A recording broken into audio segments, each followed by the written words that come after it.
Batu berdaun. Pada zaman dahulu kala, di pesisir Maluku, ada seorang nenek yang tinggal dengan kedua cucunya. Si sulung berumur 11 tahun, dan si bungsu berumur 5 tahun. Orang tua mereka hilang di laut saat mencari ikan, sehingga keduanya menjadi yatim piatu. Nenek itulah yang kemudian merawat keduanya. Kehidupan mereka sungguh menyedihkan. Tetangga-tetangga mereka terkadang membantu memberikan mereka makanan. Untuk menyambung hidup, nenek itu mencari kayu di hutan dan mencari ikan di tepi laut untuk bisa dijual. Setiap hari, dia bekerja keras dan meninggalkan kedua cucunya sampai sore menjelang. Cucuku, nenek pergi mencari kayu bakar dulu ya. Kalian tunggu nenek. Baik, Nek.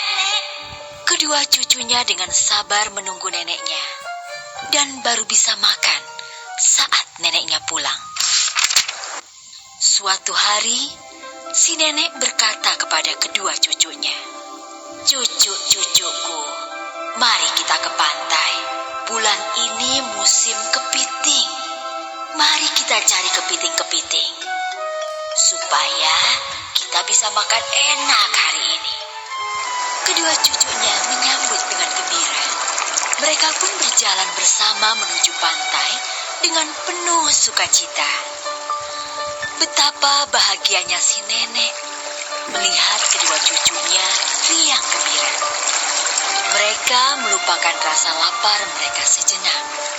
Sesampainya di pantai, mereka memasang bubuk, yaitu alat untuk menjerat kepiting. Si sulung dan si bungsu dengan semangat memasangnya. Lalu mereka pergi bermain. Cucuku, nenek hendak pergi ke hutan mencari kayu bakar. Kalian bermain dulu ya. Baik, Nek. Kata keduanya. Sepeninggal neneknya, mereka bermain dengan riang gembira. Mereka berenang, membuat istana dari pasir, dan bahkan saling berkejaran. Mereka benar-benar melupakan rasa lapar mereka. Tak lama kemudian, si nenek muncul dengan membawa kayu bakar. Dia memanggil cucu-cucunya. "Cuk, ayo kita lihat bubu yang kita pasang." Kedua cucunya langsung mengangguk penuh semangat. Mereka memeriksa bubu satu demi satu. Ternyata, kepiting yang tertangkap cukup banyak. Nek, kita bisa makan enak hari ini. Lihat kepiting-kepiting ini banyak sekali. Neneknya mengangguk dan tersenyum. "Cuk, nenek harus menjual kayu bakar ini dulu.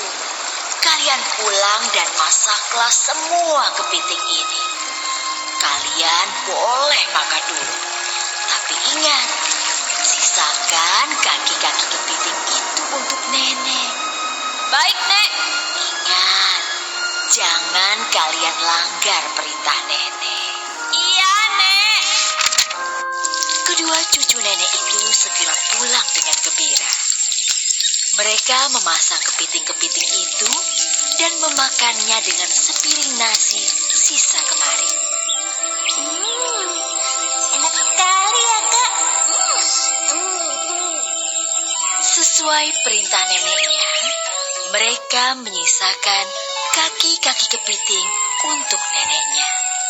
Kakak, kita main lagi yuk. Ajak si adik.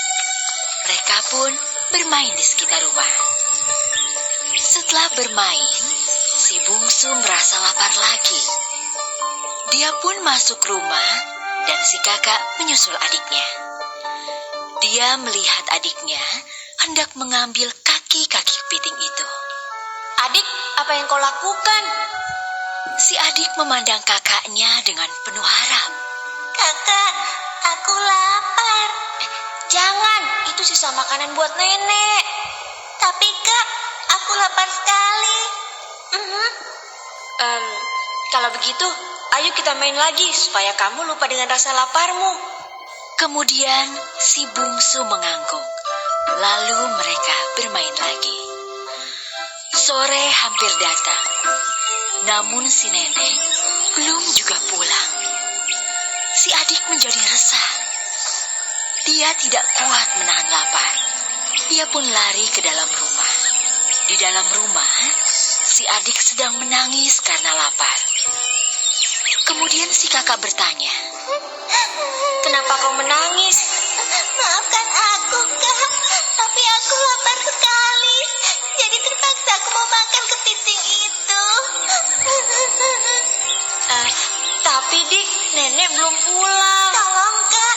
Nenek pasti mengerti. akhirnya karena tidak tahan melihat adiknya yang menangis, si sulung memberikan kepiting itu kepada adiknya. Dia makan dengan lahap. Melihat adiknya begitu lahap, si kakak ikut mengambil kepiting itu. Tanpa sadar, mereka sudah menghabiskan kepiting-kepiting itu.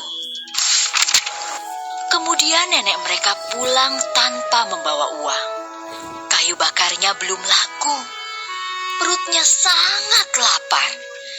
Dia segera mencari kepiting-kepiting itu, namun tidak menemukannya.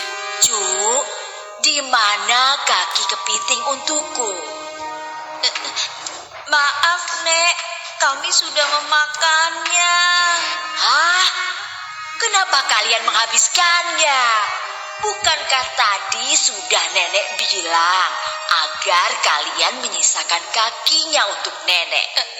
Maafkan kami, Nek. Adik tidak kuat menahan lapar, sehingga aku memberikan semua kepiting itu untuknya. Mendengar semua itu, sedihlah hati nenek.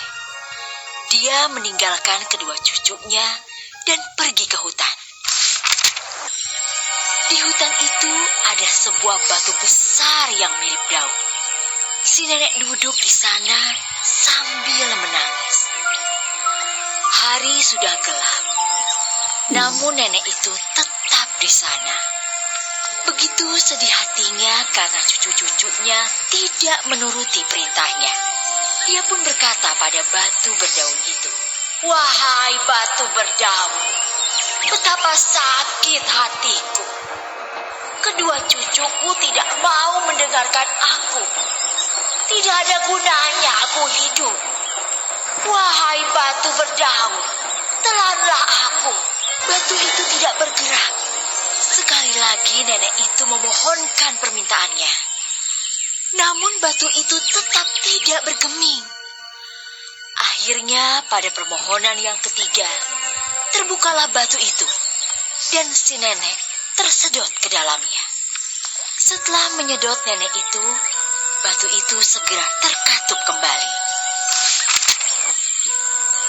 Kedua cucu itu melihat batu itu menyedot neneknya. Mereka berlari untuk menyelamatkan neneknya. Namun terlambat. Neneknya sudah tertelan dan batu itu sudah mengatup. Sungguh sedih kedua cucu itu. Mereka bersimpu di batu itu dan memohon permintaan. Nenek, keluarkan nenekku. Setelah menyedot nenek itu, batu itu segera terkatup kembali. Kedua cucu itu melihat batu itu menyedot neneknya. Mereka berlari untuk menyelamatkan neneknya. Namun terlambat. Neneknya sudah tertelan dan batu itu sudah mengatup. Sungguh sedih kedua cucu itu. Mereka bersimpu di batu itu dan memohon permintaan. Nenek, keluarkan nenekku. Nenek. Telanlah kami. Tidak ada lagi yang merawat kami. Apa gunanya kami hidup? Kami ingin menyusul nenek.